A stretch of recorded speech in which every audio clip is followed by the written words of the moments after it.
आपने बात की प्रॉपर्टी टैकून की, जिसकी हवाला हो रहा है कि एक उस ट्रस्ट बनाया गया था अलकादर ट्रस्ट, जो इन्होंने वहां पे रूहानी यूनिवर्सिटी बना रहे थे जेहलम के करीब, जिसके लिए मलिक रियाज साहब का वही वाला 190 मिलियन पाउंड, और वो उन्होंने पैसे दिए, डोनेशन दी, जमीन खरीद दी फ्रंट मैन के जरिए, जो भी हुआ।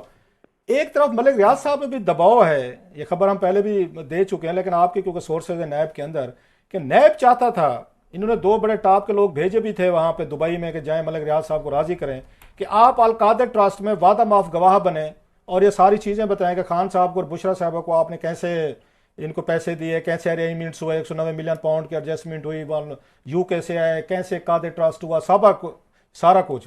तो आखिरी खबरें आने तक तो मलिक रियाज साहब डटे हुए थे कि जी मैं वादा माफ गवाह नहीं बनता, मैं इस उम्र में, मैं बिजनेसमैन हूं, मैं हाथियों की लड़ाई हूं, मैंने नहीं पिसना चाहता। तो नैब उनसे राब्ते में था, वो जिद पकड़े खड़े थे कि मैंने नहीं बनना। आपके सोर्स है, क्योंकि इस जो ट्रस्ट था, इस ट्रस्ट के जो उस वक्त जो लोग थे, उसमें जो जुल्फी बुखारी साहब भी उस ट्रस्ट में थे, उसमें खान साहब भी थे, उसमें ये फरा गोगी साहबा भी थी, कोई एक आध मेरे ख्याल बुशरा साहबा भी थी, बाद में चेंज किया गया था। तो उसका मेरे ख्याल फरा गोगी तो अभी भी हैं।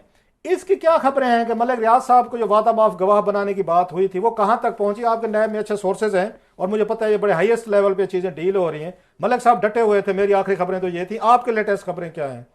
जी का साहब, आपने बिल्कुल दुरुस्त कहा। इसके अंदर दो खबरें मैं हम अपने नाज़रीन के साथ शेयर कर सकते हैं। इनिशियल स्टेज के ऊपर वो यहाँ पे जब एक दो मरतबा अपेयर हुए हैं, फिर रिटर्न स्टेटमेंट उनकी जमा हुई, और वो शुरू में मेंटली बिल्कुल प्रिपेयर थे। उन्होंने कॉन्सेप्ट भी दी कि जिस स्टेज पे आप कहेंगे जो हकायक है वो मैं बयान करूंगा और मैं इनडायरेक्टली वादा माफ गवाह बन जाऊंगा। लेकिन अब जो मलिक रियाज साहब को जो पकड़ाई नहीं दे रहे, उसके अंदर एक बहुत बड़ी डेवलपमेंट हुई है।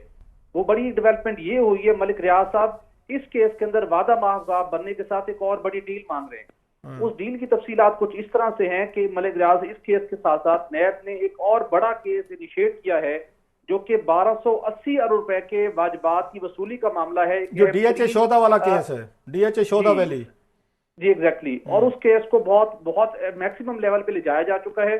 मेरे जराये के मुताबिक पिछले दिनों में 2 हफ्ते पहले नैब ने फॉरेन ऑफिस को खत लिखा, और वो खत दुनिया के मुख्तलिफ ममालिक में जाना था, बिलखसूस मिडल ईस्ट, यूरोपियन कंट्रीज को और इवन अमेरिका को भी, जहां पे इनके तमाम एसेट्स की तफसीलात मांगी गई थी।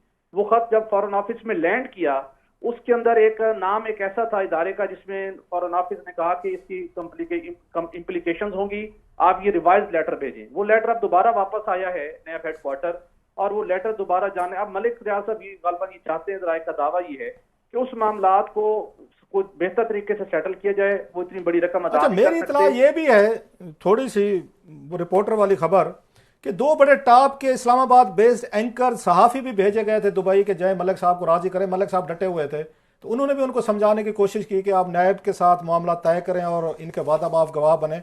लेकिन मलिक साहब ने उनको तो चिट्टा जवाब दे के वापस भेजा था। अब आप नई डेवलपमेंट बता रहे हैं कि लेटर लिखे जा रहे हैं, शायद फिर बाद में रेड वारंट वगैरह या property details, I don't no.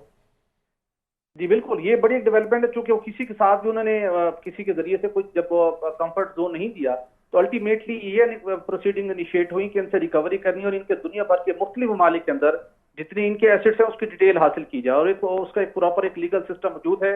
वो तफसील हासिल करना कोई इतनी मुश्किल नहीं है। अच्छा, तो आने लास्टली वाले दिनों में